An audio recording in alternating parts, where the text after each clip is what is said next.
para ajudar. Coloca aquela foto que eu te mandei, por favor. Queridos, eu quero lançar também aqui, aproveitar que nós acabamos de orar pela oferta, aproveitar para lançar aqui um desafio para todos nós. Nós precisamos dar uma ajeitada aqui na capelania. Aquela foto de cima ali, ó, é como vai ficar.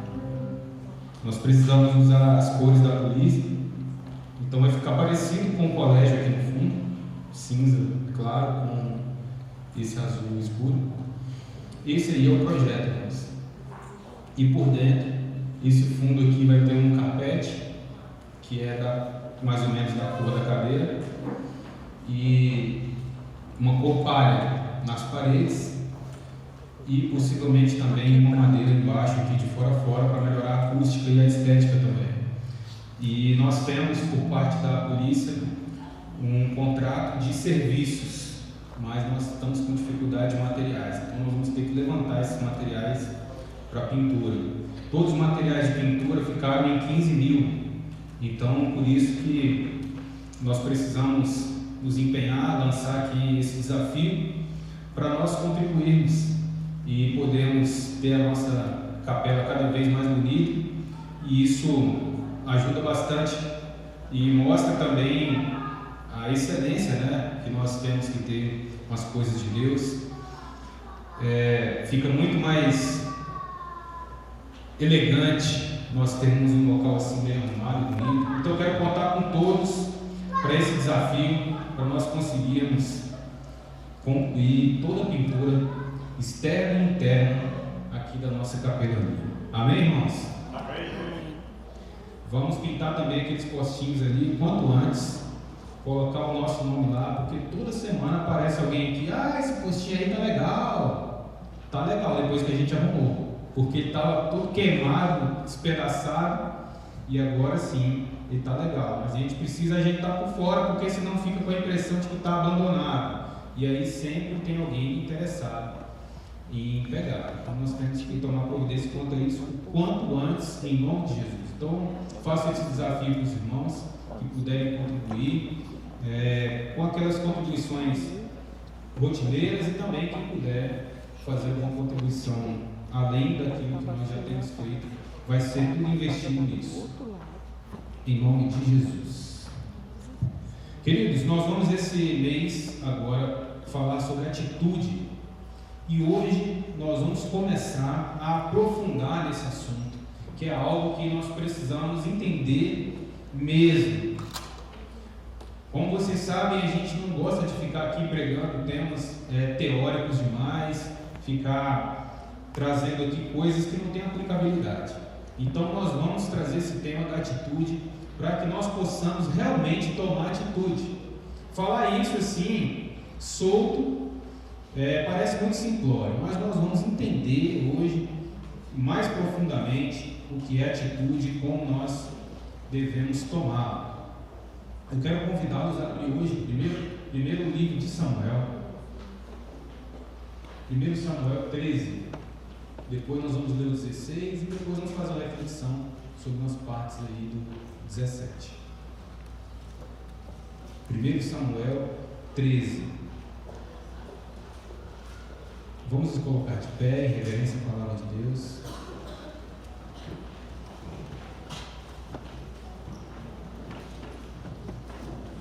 Todos de pé em reverência à palavra de Deus. 1 Samuel 13.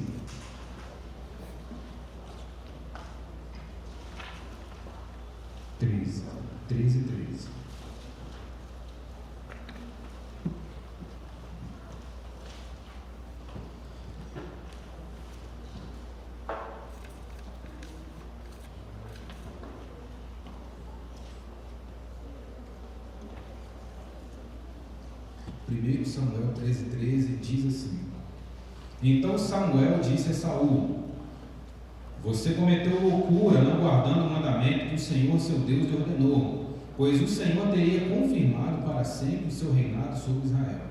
Mas agora o seu reinado não subsistirá, o Senhor buscou para si um homem segundo o seu coração, e já lhe ordenou que seja príncipe sobre o seu povo, porque você não guardou o que o Senhor lhe ordenou. Agora vamos para o 16. Pula lá para o 16, capítulo 16.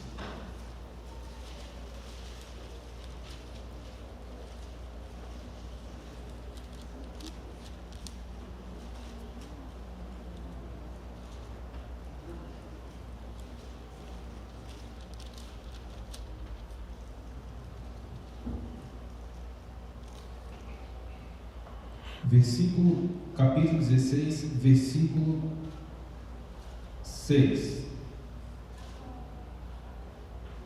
Agora aqui já é Samuel indo à casa de Jessé para ungir o rei.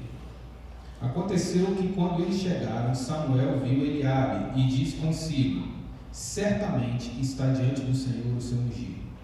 Samuel falou consigo mesmo: certamente está diante do Senhor o seu ungido. Samuel estava aqui à procura daquele que era a escolha de Deus. Ele viu Eliabe e falou isso: certamente está diante do Senhor o seu ungido. Porém, o Senhor disse a Samuel: não olhe para a sua aparência nem para a sua altura, porque eu não me escolhi. Porque o Senhor não vê como o ser humano vê. O ser humano vê o exterior, porém o Senhor vê o coração. O ser humano vê o exterior, porém o Senhor vê o coração. Então Jessé chamou Abinadab e o fez passar diante de Samuel, que disse: não é este. Então Jessé fez passar Samá, porém Samuel lhe disse: tampouco este o Senhor escolheu. Assim Jessé fez passar os seus 7 filhos diante de Samuel, porém Samuel disse a Jessé: o Senhor não escolheu nenhum desses. Então perguntou a Jessé: estes são todos os seus filhos? Jessé respondeu: ainda falta um, o mais moço. Ele está apacentando as ovelhas. Então Samuel disse a Jessé: mande chamá-lo, pois não nos sentaremos à mesa assim que ele venha. Então mandou chamá-lo e o fez entrar. Davi era ruivo, de belos olhos e de boa aparência. E o Senhor disse a Samuel: levante-se e o unja, pois eu o escolhi.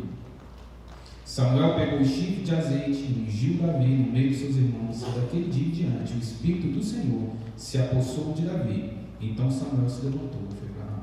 Amém. Pode tomar assim. O versículo que eu quero frisar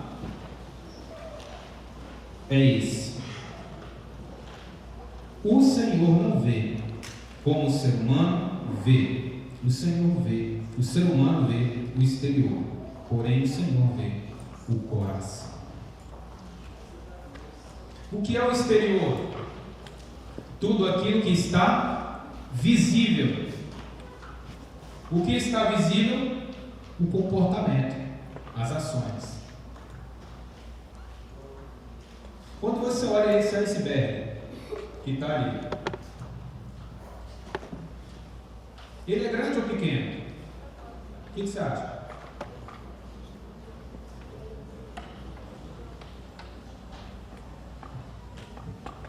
Já aprenderam a falar depende, né?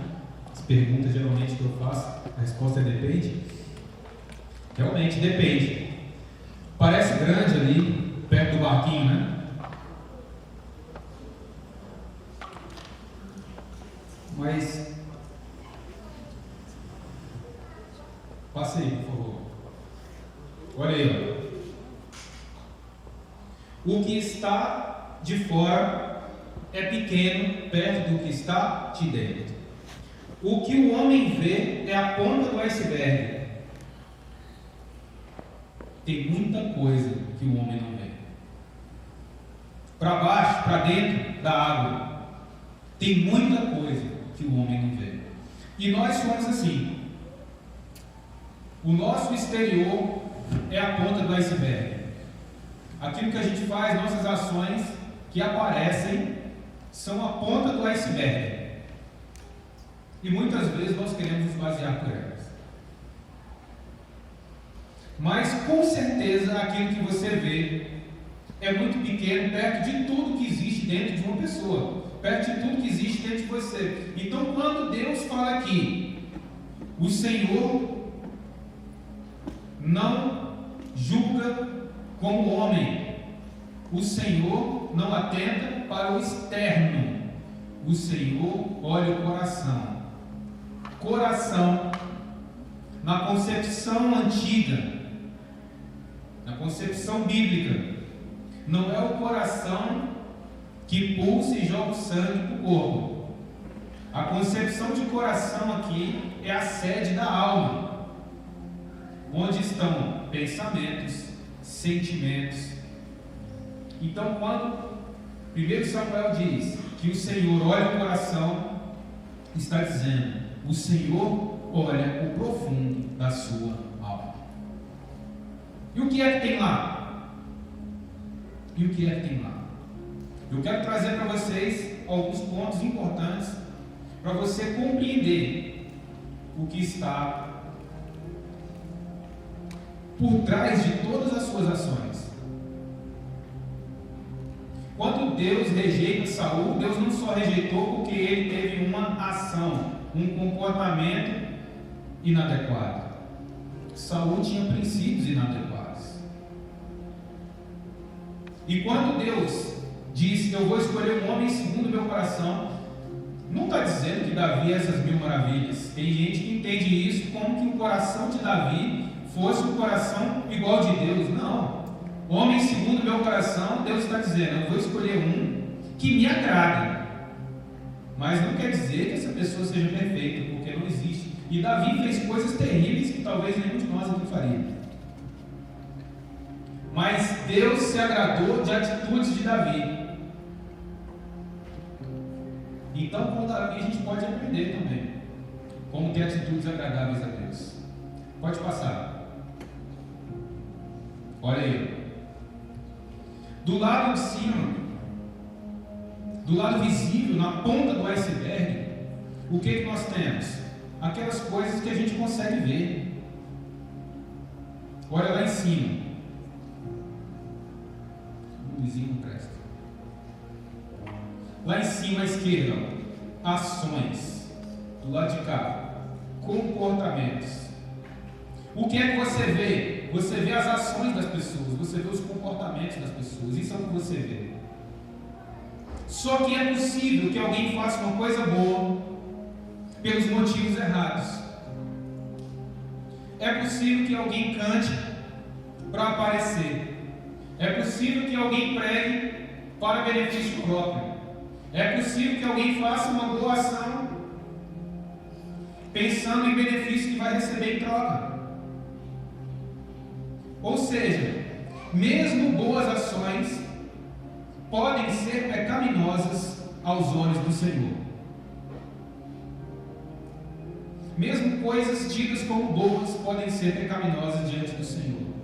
Você pode estar orando e pecando, se o seu coração, na sua oração, não estiver alinhado com o coração de Deus. Você estará orando para o seu bel prazer, e isso é pecado. Você pode jejuar com o seu coração afastado do Senhor, para fugir de responsabilidades, e aí isso é pecado. Então, ações externas, comportamentos visíveis, não são tudo aos olhos do Senhor. E o que eu quero que você compreenda é que ações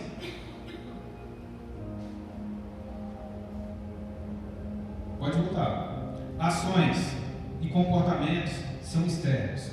Para Deus é mais importante que você viva com princípios e não simplesmente seja um cumpridor de regras. Cumprir regras é correto, é bom, obediência traz bênção.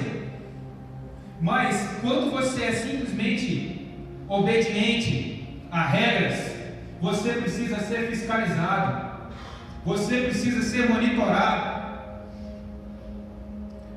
Quem é simplesmente cumpridor de regras, pensa nos benefícios de cumprir as regras, pensa nas punições de não cumprir as regras. Por isso precisa ser fiscalizado. Queridos, obedecer é importante, sim. Claro que é. Mas o que Deus espera de nós é que nós sejamos respeitosos a princípios. Deus quer que nós tenhamos atitude. A atitude vem antes do comportamento, no sentido de que a atitude é uma disposição para, é uma iniciativa para algo. Você pode fazer simplesmente por obrigação e o seu coração não está naquilo. Mas quando você tem respeito a um princípio, você faz porque o seu princípio é que te orienta. E o princípio é mais profundo. O princípio está mais para dentro. Respeitar princípios gera em você atitude. A sua atitude faz você se comportar da forma certa. Não porque alguém vai te punir, não porque alguém vai cobrar, não porque alguém te ameaçou, não porque você vai ganhar alguma coisa, mas porque você tem princípios que te levam a fazer aquilo. Princípios, respeito a princípios, é a base de boas atitudes que agradam a Deus. E da onde vêm esses princípios? Olha do lado de lá, para baixo do iceberg. Todos os seus comportamentos, eles são baseados em sentimentos, em pensamentos, em crenças e em valores. Tudo isso está para baixo do iceberg. Quando alguém faz alguma coisa, você não sabe exatamente que sentimento que está por trás. Você não sabe exatamente que pensamentos aquela pessoa teve. Você não sabe exatamente que crenças dela balizam aquilo, que valores dela balizam aquilo. Mas o Senhor conhece profundamente o seu coração. Ele sabe o que se passa na sua vida. Ele conhece até aquilo que você mesmo não conhece em você. Então, quando nós pensamos em crescer na presença de Deus, quando nós pensamos em evoluir na presença de Deus, nós não podemos simplesmente levar em conta regras. Pode isso, não pode aquilo. Tem que vestir essa roupa, tem que ouvir essa música, tem que fazer isso, tem que fazer aquilo. Religiosidade pura, se você tiver que ser controlado, se você tiver que ouvir alguém dizer para você o que é que pode, o que é que não pode, você depende de regras. Não que as regras não tenham que existir, elas têm que existir. Mas, queridos, espiritualidade, intimidade com Deus é você viver com princípios. É você colocar diante de Deus não somente os seus comportamentos, é você colocar diante de Deus os seus sentimentos, você colocar diante de Deus os seus pensamentos. O apóstolo Paulo fala: aquilo que de mim ouviste, aquilo que comigo aprendestes. Nisto pensai. Meu querido, Deus não se importa simplesmente com o que você está fazendo. Ele se importa com o que você está sentindo. Ele se importa com o que você está pensando. Ele se importa com as suas crenças. O que são crenças? Em que você acredita. Em que você acredita sobre Deus? Em que você acredita sobre família? Em que você acredita sobre finanças? Em que você acredita sobre relacionamentos? Nós temos que passar essas crenças pelo crivo da palavra de Deus. Temos que testar essas crenças para ver se realmente elas são agradáveis a Deus e se elas produzem resultado diante da vida. Por que é que muitas pessoas não conseguem ter comportamentos certos? Porque estão sentindo coisas erradas, porque estão pensando coisas erradas, estão acreditando em coisas erradas. Como é que você vai ter um comportamento de ser uma pessoa vitoriosa, de agir como uma pessoa vitoriosa, se você se sente derrotado, se você fica pensando que é derrotado, se você acredita que não vai conseguir? Por que é que você vai correr atrás se você acredita que não vai conseguir? É perda de tempo. E o nosso cérebro é inteligente, o nosso cérebro é programado para funcionar bem. Você ensina para ele que você não consegue, você ensina para o seu cérebro que você não vai conseguir, fica treinando isso nele, começa a ficar pensando: não vou conseguir, uma vez, não vou conseguir 2 vezes, eu não vou conseguir 3 vezes. Você cria no seu cérebro o que nós chamamos de caminhos neurais. O que são caminhos neurais? Coisas que você repete 1, 2, 3, 4, 5 vezes formam um caminho neural. Isso significa que todas as vezes que tiver uma situação semelhante, o seu cérebro vai te jogar para lá. Fica treinando a agir como derrotado, daqui a pouco você vai ser derrotado mesmo. Fica treinando pensar negativamente, daqui a pouco você vai conseguir fazer acontecer tudo aquilo que você tem medo. Porque você vai convergindo a sua mente para isso. Então, meus queridos, quando você tem um comportamento que é a ponta do iceberg, por trás disso tem sentimentos, por trás disso tem pensamentos, por trás disso tem crenças, por trás disso tem valores. O que são valores? Valores são aquelas coisas que balizam a sua vida. Geralmente valores podem ser expressos em uma palavra, uma expressão com 2 palavras. Exemplo de valores: devoção a Deus é um valor, família é um valor, trabalho é um valor, honestidade é um valor, fidelidade é um valor, excelência é um valor. Todos nós temos valores que estão lá na base desse iceberg, lá na base. Ninguém fica pensando o tempo inteiro assim, quais são meus valores? Não, mas eles estão lá na base. Em cima desses valores vem várias crenças que a gente aprende desde o início da nossa vida. Crenças sobre maternidade, sobre paternidade, sobre relacionamento com o próximo. Crenças sobre esforço, sobre merecimento. Existem pelo menos 3 crenças que são básicas: identidade, capacidade, merecimento. Sobre essas crenças, muitas coisas são calcadas, como uma pirâmide. Se você não sabe quem você é, dificilmente você vai conseguir enxergar o seu potencial, a sua capacidade.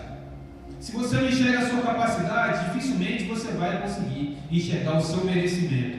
Então nós temos muitas pessoas que têm comportamentos de pessoas derrotadas. Por quê? Porque elas se sentem derrotadas, porque elas ficam pensando que são derrotadas, porque elas acreditam que são derrotadas. Aí você pensa, mas pastor, Deus não só quer que eu faça a coisa certa. Deus quer que você faça a coisa certa, que você sinta a coisa certa, que você pense a coisa certa, que você acredite na coisa certa e que você valorize a coisa certa. Amém? Deus não olha como o homem vê. O homem vê o comportamento exterior. Deus conhece a sua alma. Deus conhece o seu profundo. Por isso que o salmista diz: sonda-me, ó Deus, conhece o meu coração. O que ele está dizendo? Senhor, olha no meu profundo. Olha no meu profundo. Então não pense você que servir a Deus, que ser uma pessoa espiritual, é simplesmente você mudar seus comportamentos. Não bebo mais, não fumo mais, não vou para a balada, entrego meu dízimo, vou para o culto, está tudo certo. Queridos, isso são comportamentos que são naturais para pessoas que sentem de forma agradável a Deus, que pensam de forma agradável a Deus, que acreditam nas coisas que Deus gosta e que tem os valores baseados na palavra de Deus. Então não precisa você ficar com esses comportamentos, ou com esses controles sobre os comportamentos. Isso vem naturalmente. Isso vem naturalmente. O Espírito Santo convence do pecado, da justiça e do juízo. Agora, às vezes, precisamos ter regras e cumprir essas regras e cobrar. É assim, faz parte.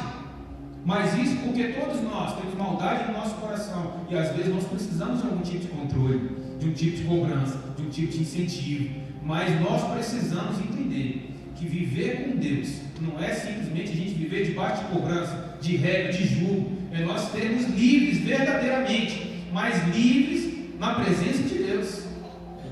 Não transformar a liberdade em libertinagem para a gente fazer o que der na telha. Muito pelo contrário. É nós consagrarmos a Deus nossos comportamentos, sentimentos, pensamentos, crenças e valores.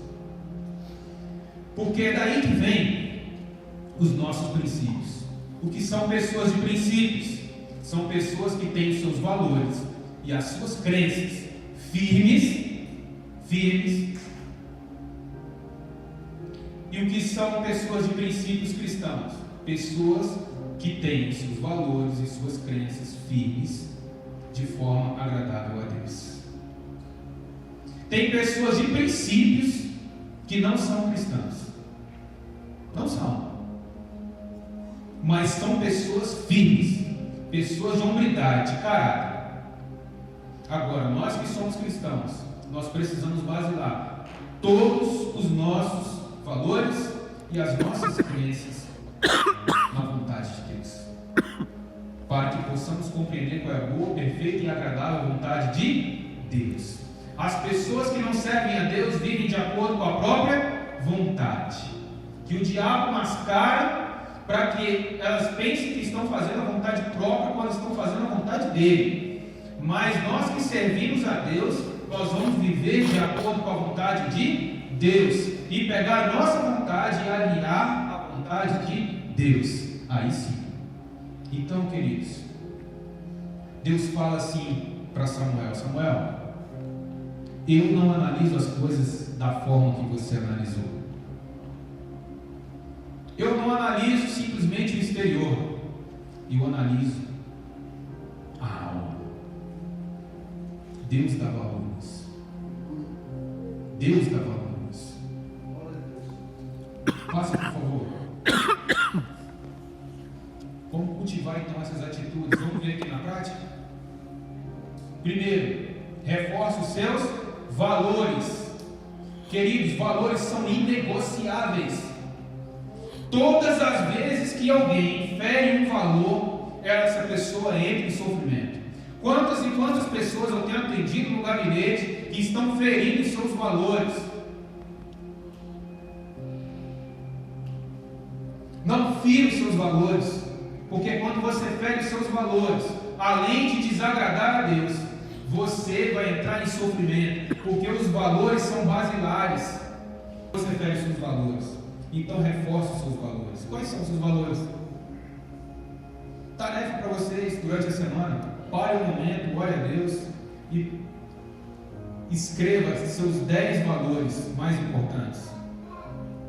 Escreva. Depois ordene, coloque em ordem seus 10 valores. Agora vamos pegar o exemplo de Davi. Eu quero ler com vocês o capítulo 17. Versículo. Vamos ler juntos aí os 5 passos. Vamos lá, aqui à minha direita. Vamos ler o passo 1. 1, 2, 3.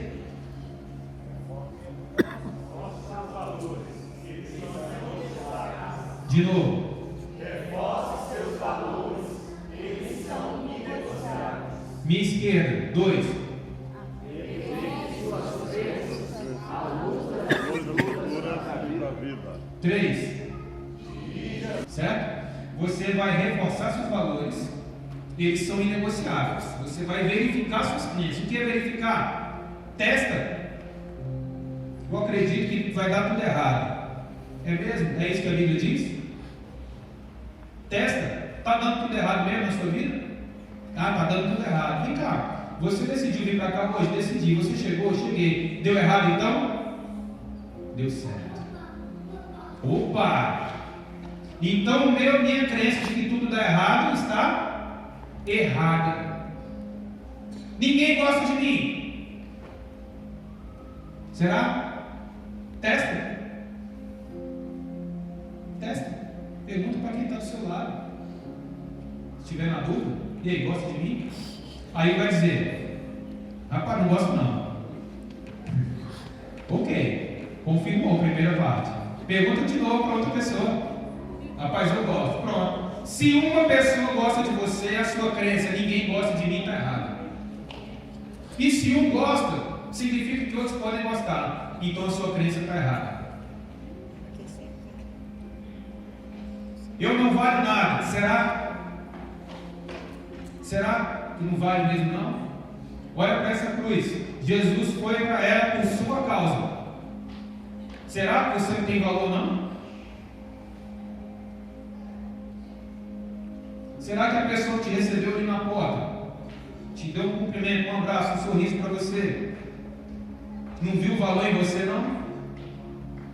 Será que Deus não viu valor em você quando Ele vai lá e fala com o pastor, lá na casa dele, ministrando uma palavra, e aí bota essa palavra na boca dele para te falar exatamente hoje que você tem valor?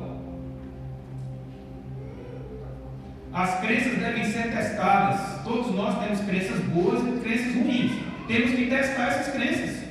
Tem que testar. Começa a duvidar delas.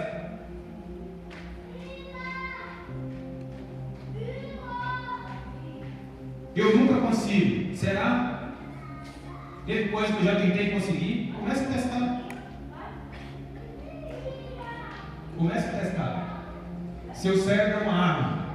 Gerencie suas emoções, elas devem seguir seus comandos. Você deve comandar suas emoções, elas são parte de você. Não é você ser comandado por elas. Tem um povo extremamente sentimental. Aí eu senti isso, agora eu vou fazer. Peraí, quem falou que você tem que basear suas ações nos seus sentimentos? Assim, quem falou? Onde é que está escrito isso? De onde que vem isso? Não tem isso não, irmãos. Você tem que basear suas ações num conjunto de coisas. E as suas emoções, elas têm que ser guiadas. Você gerencia as suas emoções. Davi pergunta em muitos momentos: por que está abatido a minha alma dentro de mim? Opa, ele está se sentindo triste e está duvidando da própria tristeza. Faça isso também. Será que você tem motivo para estar triste desse jeito? Será que você tem motivo para estar com raiva desse jeito? Será que você tem motivo para estar com medo desse jeito? Começa a duvidar. Fala, peraí, agora não é hora de estar triste não. Agora é hora de ter coragem. Agora não é hora de estar com medo, não é hora de ter coragem. Começa a duvidar e começa a fazer as suas emoções seguirem o que você quer e o que Deus quer. O brasileiro é um povo sentimental demais.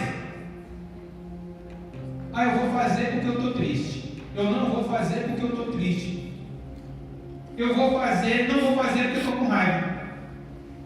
Gente, sentimento é para seguir os propósitos da sua vida. Você não pode seguir os seus sentimentos, porque muitas vezes a gente sente coisas ruins. Nosso coração, diz a palavra de Deus em Jeremias 17, enganoso é o coração, desesperadamente corruptível. Quem conhecerá? Eu, o Senhor. O Senhor conhece. Agora nós, por que é que você tem que seguir suas emoções? E se elas estiverem erradas? E muitas vezes estão. Nós não temos que seguir nossas emoções. Nós temos que seguir aquilo que é correto. E as nossas emoções têm que ser colocadas diante do Senhor, porque às vezes elas são incorretas. Quantas e quantas vezes você ficou chateado com alguém sem motivo? Quantas e quantas vezes você não viu aqui? Agora vai seguir suas emoções para você ver. Vai corrigir seus filhos com emoção para você ver. Ah, por que você corrigiu seu filho? Porque eu fiquei irritado. Onde está escrito na Bíblia que a sua irritação é motivo para corrigir seu filho? Onde? O motivo para corrigir seu filho é quando ele transgride a lei do Senhor, ou transgride a lei da sua casa. Agora você ficar irritado: ah, meu filho me passou vergonha, aí eu fiquei nervoso, fui lá e corrigir. Quem falou que esse é o motivo certo? Está aí você seguindo as suas emoções. Então, queridos, sentimentos devem ser comandados. 1 Samuel 17, 26 diz assim: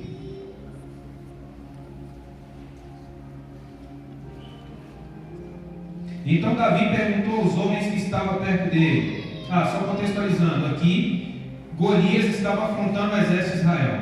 Golias estava afrontando por 40 dias e ninguém se levantou. Então Davi foi enviado lá para levar comida para os irmãos. E ele vê a situação e ele então pergunta: o que será dado ao homem que matar esse filisteu e livrar Israel dessa afronta? Quem é esse filisteu incircunciso para afrontar os exércitos de Deus vivo? E o povo lhe repetiu as mesmas palavras, dizendo: isso será dado ao homem que o matar. Eliabe, então o irmão mais velho, ouviu Davi falando com aqueles homens. Ele ficou irado com Davi e disse: por que você veio para cá? Com quem você deixou as poucas ovelhas no deserto? Sei que você é presunçoso e mau. Você veio aqui só para ver a batalha. Olha o julgamento. Davi respondeu: o que foi que eu te fiz agora? Apenas fiz uma pergunta. Então Davi se desviou dele na direção de outro e fez a mesma pergunta, e o povo lhe deu a mesma resposta. Alguns homens que tinham ouvido as palavras de Davi foram anunciá-las a Saul, que mandou chamar Davi. Davi disse a Saul: que ninguém desanime por causa dele. Este teu seu servo irá e lutará contra esse filisteu. Porém Saul disse a Davi: você não poderá ir contra esse filisteu para lutar com ele. Você ainda é jovem e ele é guerreiro desde a sua mocidade. Então Davi respondeu: esse seu servo apacentava as ovelhas do pai. Quando vinha um leão ou um urso e levava um cordeiro do rebanho, eu saía atrás dele, batia nele, livrava o cordeiro da sua boca. Se ele se levantava contra mim, eu o agarrava pela barba e o golpeava até matá-lo. Este seu servo matou tanto o leão quanto o urso. Este filisteu incircunciso será como um deles, porque afrontou o exército de Deus vivo. E Davi continuou: o Senhor me livrou das garras do leão e das garras do urso. Ele me livrará das mãos desse filisteu. Olha isso, queridos. Agora vamos aplicar isso tudo aqui a Davi. Quais eram os valores de Davi? Possivelmente podemos afirmar que Davi tinha devoção a Deus como um dos seus valores. Vemos isso em diversos momentos da sua história. Podemos dizer que Davi tinha serviço como um dos seus valores. Por quê? Quando Samuel foi ungir Davi, o que ele estava fazendo? Apacentando ovelhas. Quando ele foi enfrentar o filisteu, o Golias, ele estava indo servir os irmãos com comida. Então Davi tinha um dos seus valores, serviço. Davi também tinha como um dos seus valores, coragem. Junta tudo isso, devoção a Deus, serviço e coragem. Então você vê alguém que quando recebe uma missão, ele vai até o fim. Então nós temos aqui uma crença. Possivelmente, que crença que Davi tinha? Ele tinha a seguinte crença: Deus me capacita para vencer as batalhas. Isso é uma crença. Como que nós podemos afirmar isso? Veio o urso, Deus me capacita para vencer as batalhas. Eu vou enfrentar e vencer esse urso. Veio o leão, Deus me capacita para vencer as batalhas. Eu vou vencer o leão. Então vem um filisteu, Deus me capacita para vencer as batalhas. Eu vou enfrentar o filisteu. Isso é uma crença, queridos. É uma crença que foi testada com um urso, foi testada com um leão, foi testada com um filisteu, foi testada diversas vezes na vida de Davi. E sempre Deus confirmou que essa crença estava correta. Se Deus te chamou para uma coisa, enfrenta. Se Deus te chamou uma coisa, coloque isso em prática. O Deus que te chamou é o Deus que te protege, é o Deus que te capacita. Vamos colocar em prática essas crenças boas. Gera isso no seu coração. Porque no dia mau, no dia do desafio, é aí que você testa as suas crenças. Vamos colocar em prática, queridos. Quem é o Deus que você serve? Vamos colocar em prática. Repetiu em pensamento e nas palavras a crença dele. O irmão dele veio: você não deveria estar aqui. Eu acredito no Deus que me capacita para vencer as batalhas. É aqui que eu tenho que estar. Vai em outro: não, vai embora, você é pequeno demais. Vai conversar com o rei fala: não, você não pode. E ele diz: eu acredito no Deus que me faz vencer todas as batalhas que ele coloca nas minhas mãos. Você tem que mentalizar. Use o seu cérebro para mentalizar o que é bom. Use o seu cérebro para mentalizar a vitória. Use o seu cérebro para mentalizar estratégias. Davi certamente não ficou ali pensando: ai meu Deus, o gigante é grande demais. Ai meu Deus, ele é treinado. Ai meu Deus, todo mundo aqui não está tendo coragem, então não posso ter também. Ai meu Deus, meu irmão mais velho me mandou embora. Ai meu Deus, e agora? Se ele fica pensando assim, Que atitude que ele ia ter no final? E sentimentos? Que tipo de sentimento que Davi teve? Eu não acredito que Davi não teve medo. Eu acredito que ele teve medo. É impossível você ver um gigante treinado na sua frente e não ter medo. Mas não foi só medo que ele teve também raiva. Raiva de quê? Como é que esse bando de frouxo aqui, do exército treinado, aceita um cara vir e afrontar o exército do Deus vivo? Porque me afrontar tudo bem, mas afrontar o Deus vivo? Então ele teve raiva, ele teve indignação e também teve coragem. Querido, ser corajoso não é você não ter medo, é você enfrentar. Se Deus te chamou para uma coisa e te colocou ali para fazer, os gigantes virão, as palavras contrárias virão. Tem hora que dá tudo errado, mas você tem que pensar assim: Deus, o Deus que me chamou, é o Deus que me capacita, e eu vou fazer o que Deus mandou. Ainda que as pessoas ao meu lado façam errado, ainda que as pessoas ao meu lado não cumpram a sua parte, ainda que outras pessoas sejam contra, ainda que outros se levantem contra, ainda que eu tenha que enfrentar um gigante, mas eu vou até o fim. Atitude, meu querido. Eu não vou porque estou triste. Eu não vou porque estou com raiva. Eu não vou porque estou chateado. Eu não vou. Querido, se Jesus fosse pensar assim, ele não teria ido para a cruz. Ele suou sangue. Pai, se possível, passe de mim esse cálice. Você acha que ele estava morrendo de alegria de ir para a cruz? Foi porque tinha princípios. Foi porque tinha atitude. A atitude de Deus, porque Ele te amava, Ele foi para a cruz. O comportamento é a fase final, é a ponta do iceberg. Antes de Jesus chegar na cruz, Ele teve princípios, atitudes. Ele consagrou ao Pai os sentimentos dele, os pensamentos dele, os valores, as crenças dele. Ele foi até o final por mim, por você. Aí você vai pensar em desistir porque está triste? Porque está com raiva, porque está chateado, porque está com medo. Davi teve medo daquele gigante, você acha que não? Mas quando o seu medo for um bloqueio para você, e você se lembrar, os meus valores me mandam ir, as minhas crenças me mandam ir, eu estou pensando que eu devo ir, eu não admito que o medo me pare, eu não admito que a vergonha me pare, eu não admito. Enfrenta, atropela o seu medo, atropela a sua vergonha, atropela a raiva, atropela qualquer coisa que tiver no seu caminho e faz o que deve ser feito. Toma atitude. Temos que ter atitude, queridos. Não é só o comportamento, não. O comportamento é a ponta do iceberg. Vamos viver com princípios. Princípios baseados nos valores que agradam a Deus, nas crenças que agradam a Deus. Vamos pensar nas coisas que agradam a Deus e vamos submeter os nossos sentimentos a Deus. Agir.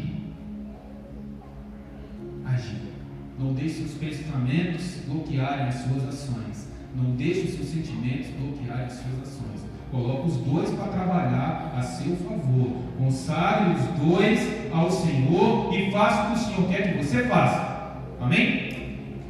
Vamos orar. Curva a sua cabeça. Vou pedir que os pastores, os diáconos, já se posicionem, ministério de louvor.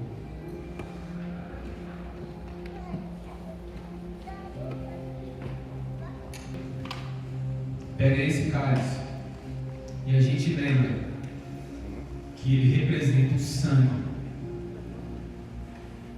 do Senhor Jesus. Olha a atitude que ele teve por você.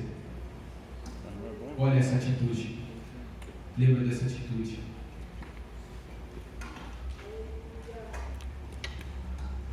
Você não pode parar porque está se sentindo mal.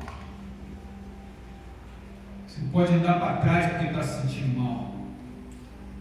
Você não pode deixar de correr atrás porque alguma coisa deu errado. Tentaram matá-lo quando era bebê, mas ele não parou. Foi rejeitado no seio da família, ele não parou. Cuspiram nele, xingaram ele não parou.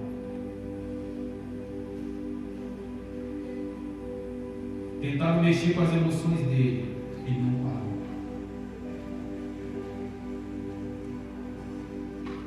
Meus queridos, não vamos parar. Amém?